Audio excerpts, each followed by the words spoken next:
अस्सलाम वालेकुम। जी बच्चों, उम्मीद है जी सारे ठीक-ठाक होंगे। बेटा आज का जो हम लोगों का लेक्चर है वो है जी न्यूट्रिशन इन फंजाई पर। हम फंजाई वाला चैप्टर पढ़ रहे हैं।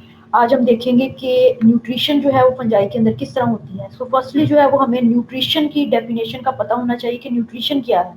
न्यूट्रिशन एक ऐसा प्रोसेस होता है किसी भी प्लांट या एनिमल के अंदर जिसके थ्रू जो है वो फूड से एनर्जी लेता है for the purpose for the growth of their body और द रिप्रोडक्शन और द मेंटेनेंस। तो इन तमाम के लिए, मेटाबॉलिज्म के लिए, तो इन तमाम एक्टिविटीज को परफॉर्म करवाने के लिए जो है वो न्यूट्रिशन जो है वो रिक्वायर्ड होती है। कर लें कि फंजाई के अंदर न्यूट्रिशन जो है या न्यूट्रिशनल प्रोसेस जो है वो किस तरह होता है, तो हम कहते हैं कि बेसिकली फंजाई जो है वो एब्जॉर्प्टिव ट्रॉफ्स है। हीट्रोट्रॉफ्स का क्या मतलब, जो अपनी खुराक को तैयार नहीं कर सकते, क्लोरोफिल का लैक होता है, वो हीट्रोट्रॉफ्स है। अब एब्जॉर्प्टिव हीट्रोट्रॉफ्स का क्या मतलब है कि ये ऑर्गेनिक मैटर को क्या करते हैं, ऑर्गेनिक मैटर को डीकम्पोज करते हैं, ऑर्गेनिक मैटर से जो है वो अपना फूड जो है उसको इनटेक करते हैं, यानी कि खुराक को तोड़ फोड़ कर उधर से एनर्जी को लेना, या सिंपली हम कहते हैं कि आउटसाइड ऑफ द बॉडी खुराक को, फूड को उसको डाइजेस्ट करते हैं, उसके बाद उसको एब्जॉर्ब करते हैं। ठीक है, इसकी मैं सिंपल सी एक एग्जांपल दूंगी। फॉर एग्जांपल वुड को जो है उसकी ब्रेक डाउन करते हैं ऑफ ग्लूकोज फ्रॉम सेलुलोज। तो आपके पास, आपको पता है कि वुड जो है वो बेसिकली सेलुलोज कंप्राइजिंग है, तो सेलुलोज को तोड़ के जो है ये ग्लूकोज लेते हैं।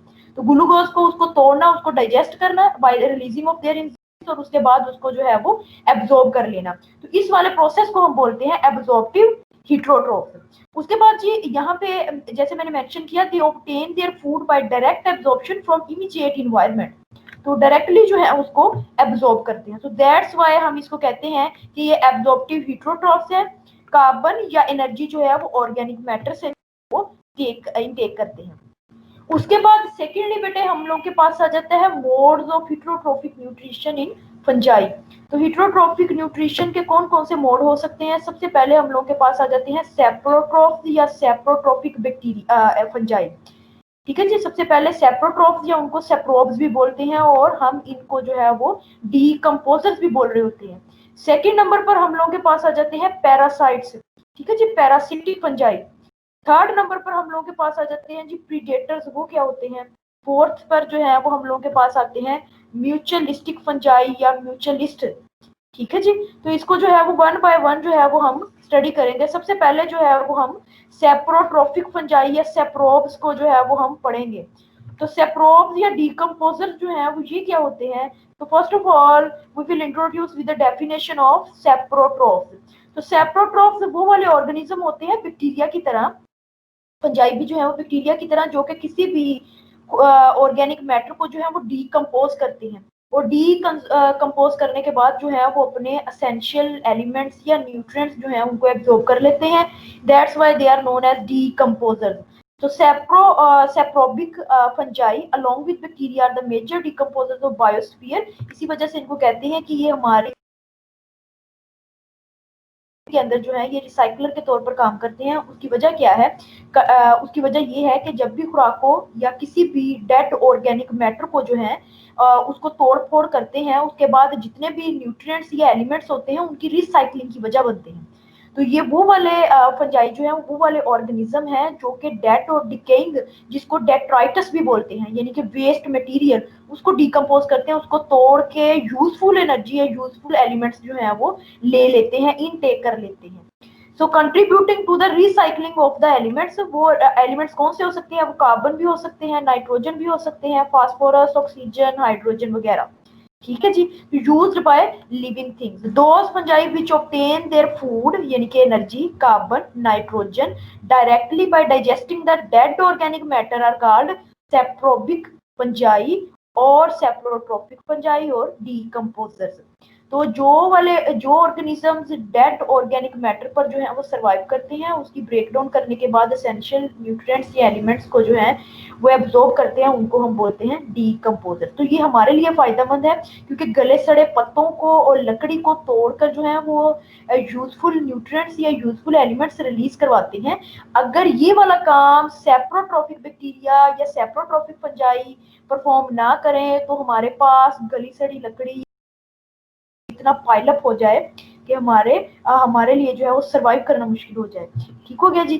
तो उसके बाद जी नेक्स्ट हम पढ़ते हैं मैकेनिज्म क्या है। सेप्रोबिक बैक्टीरिया जो है या सेप्रोट्रोपिक बैक्टीरिया अपना फंक्शन और अपना मैकेनिज्म किस तरह परफॉर्म करते हैं। So mechanism of absorbing food, development of rhizoids.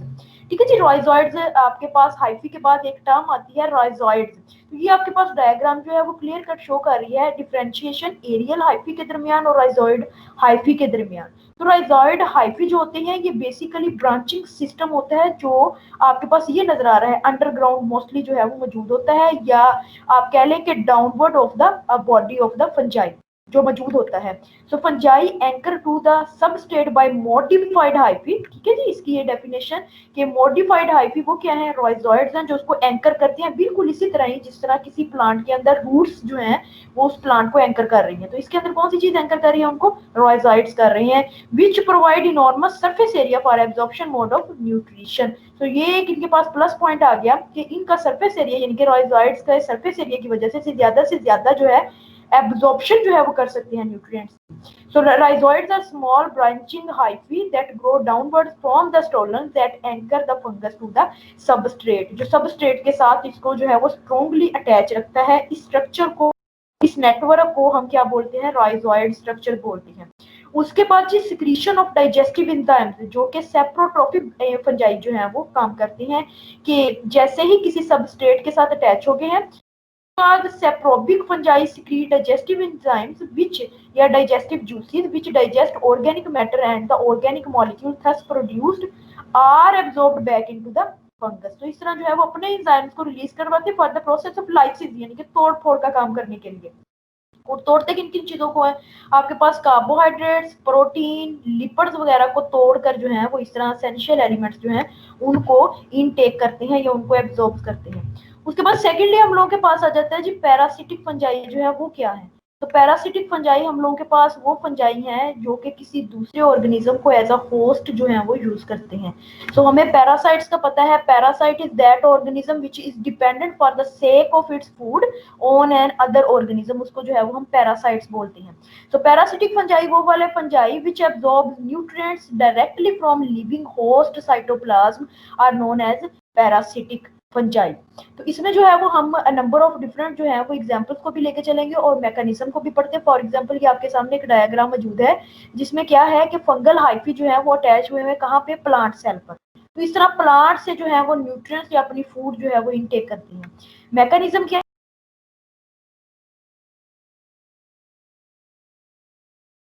उन हाइफल टिप्स को हम क्या बोलते हैं, उन हाइफल टिप्स को, ये आपको जो प्लांट्स में नजर आ रहे हैं इनको बोलते हैं होस्टोरिया स्ट्रक्चर। ठीक है जी। होस्टोरिया स्ट्रक्चर जो है which penetrate the host tissue for absorbing nutrients.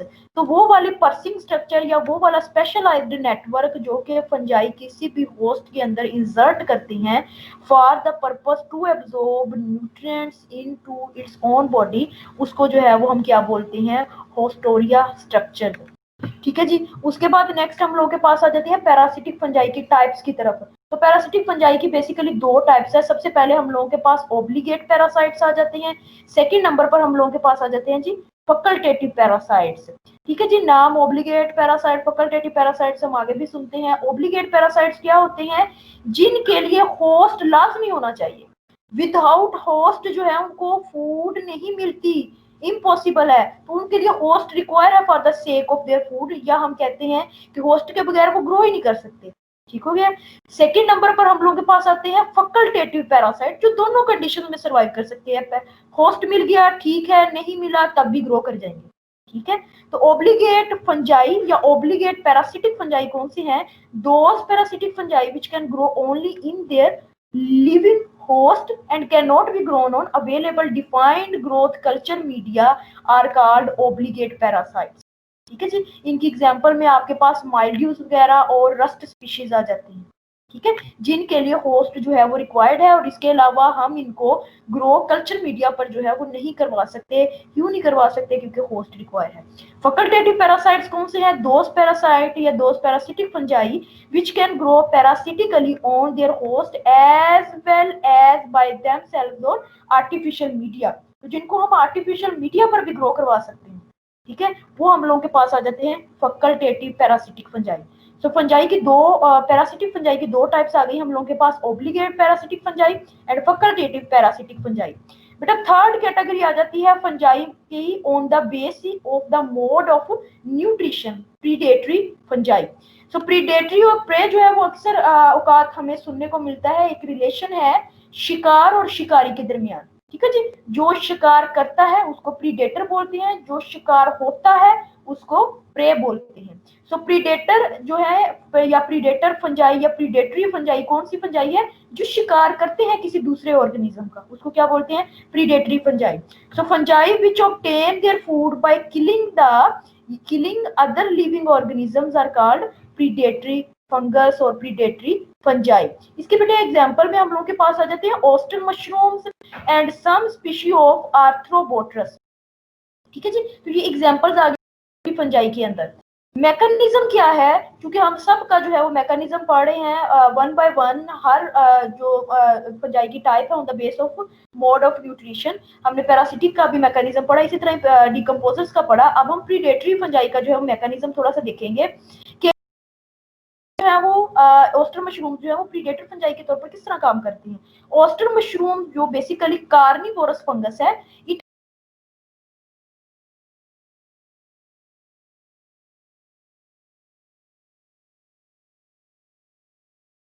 nutritional contents primarily to fulfill nitrogenous requirement। ठीक है जी, it fulfills its glucose requirement by breaking the woods। ठीक हो गया जी, क्योंकि हमने एक चीज पढ़ी थी कि इनके अंदर फूड जो है वो स्टोर होता है, या फूड किस फॉर्म में स्टोर होगा, वो ग्लूकोज की फॉर्म में होगा। तो ग्लूकोज को बनाने के लिए जो न्यूट्रिएंट्स चाहिए या ग्लूकोज लेने के लिए जो है ये किसी दूसरे ऑर्गेनिजम्स को जो है वो उसका शिकार करता है, तो इसको बोलते हैं हम प्रीडेटर फंजाई। ऑस्टर मशरूम्स के अंदर चूंकि हमने पढ़ा कि वो वाला फंगस जो नीमाटोड को पैरालाइज करता है, उसको जो है वो हम वो ओस्टर मशरूम्स की कैटेगरी के अंदर जो है वो पढ़ते हैं। ये आपके सामने बच्चे एक डायग्राम है जिसमें जो है फंगल हाइफी जो फंगस जो है वो नीमाटोड के गिर्द अपने आप को रैप किया हुआ है। तो इस तरह ये जो है वो नीमाटोड को क्या करता है, पैरालाइज करके और फिर अपने एंजाइम सिक्रीट करके उससे जो है वो एब्जॉर्ब कर लेता है अपने एसेंशियल न्यूट्रिएंट्स जो कि इसने डाइजेस्ट किए for the sake to fulfil its own nutrients requirement. अपनी बॉडी की रिक्वायरमेंट्स को पूरा करने के लिए या न्यूट्रिशनल रिक्वायरमेंट्स को पूरा करने के लिए ये नीमाटोड जो है वो एज अ प्रे जो है वो यूज करता है। ठीक हो गया जी। उसके बाद सेकंड नंबर पर आर्थ्रोबोट्रस के अंदर जो है वो किस तरह काम होता है, ये प्रीडेटरी मैकेनिज्म किस तरह का है। तो some species of Arthrobotrys trap soil nematodes by forming constricting rings. ठीक है जी, their hyphae invading and digesting the unlucky victims. ठीक हो गया जी। Some predator secrete sticky substances. Constricting rings का क्या मतलब है, ये बेटा जिस तरह हम इस ग्राम के अंदर देख रहे हैं कि ये जो है वो एक सर्कुलर पैटर्न के अंदर जो है वो रिंग स्ट्रक्चर ड्रॉ करता है, रिंग स्ट्रक्चर्स बनाता है। उन रिंग स्ट्रक्चर्स का मकसद क्या है, उन रिंग स्ट्रक्चर्स का मकसद को ट्रैप करना है जिस ऑर्गेनिज्म के गिर्द इसने अपने आप को रैप किया है। ट्रैप करने के बाद अपने कुछ डाइजेस्टिव एंजाइम्स रिलीज करेगा और फिर जो है वो न्यूट्रिएंट्स जो जिनकी तोड़फोड़ हुई है उनको अपने अंदर जो है वो एब्जॉर्ब कर लेगा। तो इस वे में हम कह सकते हैं कि जो है वो किसी दूसरे ऑर्गेनिज्म को जो है वो किस तरह जो है वो एज अ प्रे यूज करते हैं। सो प्रीडेटरी मैकेनिज्म को देखा दो डिफरेंट एग्जांपल्स को लेके, उसमें मैंने नीमाटोड्स का बता दिया कि नीमाटोड को एज अ प्रे जो है वो किस तरह यूज करते हैं, और फंजाई जो है वो इस पर एज अ प्रीडेटर कैसे काम करते हैं।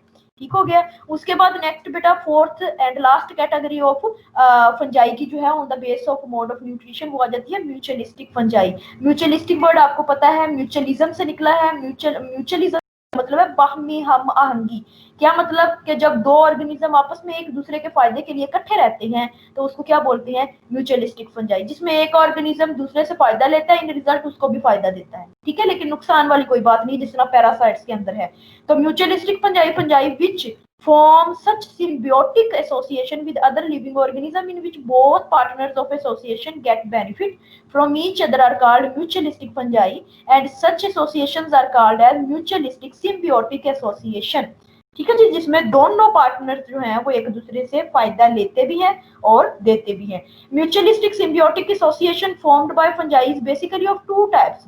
उनमें कौन कौन सी म्यूचुअलिस्टिक सिम्बियोटिक एसोसिएशन होती है? ये दोनों टर्म्स हम बहुत बार सुन चुके हैं, लाइकन्स और माइकोरिजिया।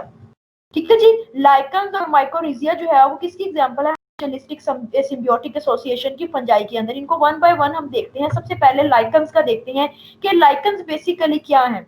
लाइकन बच्चे एक एसोसिएशन होती है जिसको सिम्बियोटिक एसोसिएशन बोलते हैं। लाइकन जो है वो बेसिकली एसोसिएशन है एल्गी और फंजाई के बीच में। और अगर जो है वो बेटे फंजाई की हम बात करें, कौन से फंजाई है, मोस्टली जो है वो एस्कोमाइसेट्स जो है वो एसोसिएशन बनाते हैं।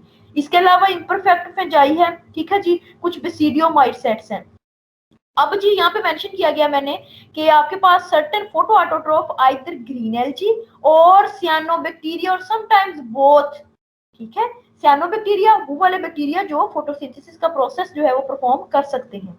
तो जब ये फोटोसिंथेटिक ऑर्गेनिज्म के साथ स्पेसिफिकली ग्रीन एल्गी बैक्टीरिया वगैरह को यूज करते हुए उनके साथ एसोसिएशन बनाता है तो अपने लिए ग्लूकोज को इनटेक करता है। तो लाइकन एक अच्छा जो है वो एसोसिएशन है दो ऑर्गेनिजम्स के दरमियान, जिसमें दोनों जो है वो एक दूसरे को फायदा दे रहे हैं। इन रिटर्न फंजाई उसके लिए क्या कर रहा है, फंजाई उसको जो है एल्गी को जो है वो प्रोटेक्ट कर रहा है, यानी कि उसको डेसिकेशन से बचाता है।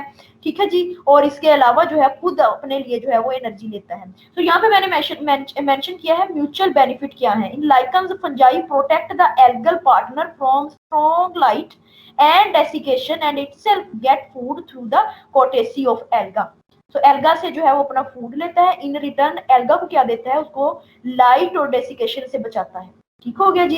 Areas where lichens can grow, lichens can grow at such places such as bare rocks वगैरह where neither of components alone can grow. तो इस तरह की स्फीयर इलाका जहां पर जो है वो एक ऑर्गेनिज्म जो है वो इंडिपेंडेंटली जो है वो सर्वाइव नहीं कर सकता, तो वहां पे ये इस तरह के एसोसिएशन बना के इकट्ठे रहते हैं। इकोलॉजिकल इंपॉर्टेंस क्या है लाइकन्स की? From ecological point of view, lichens are very important because they serve as bio of air pollution.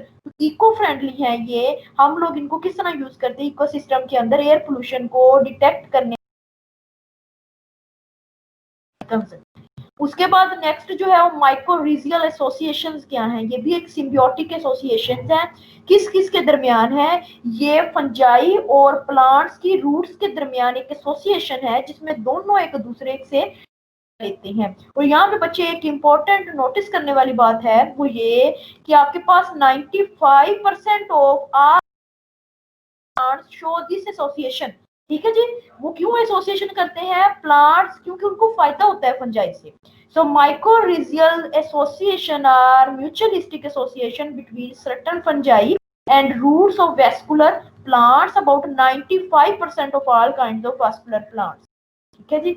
Mutual benefit कौन सा होता है? Fungal hyphae dramatically increase the amount of soil contact and total surface area for the absorption and help in direct absorption of nutrients from the soil. The plant on the other hand supplies organic carbon to fungal hyphae. So in this way ये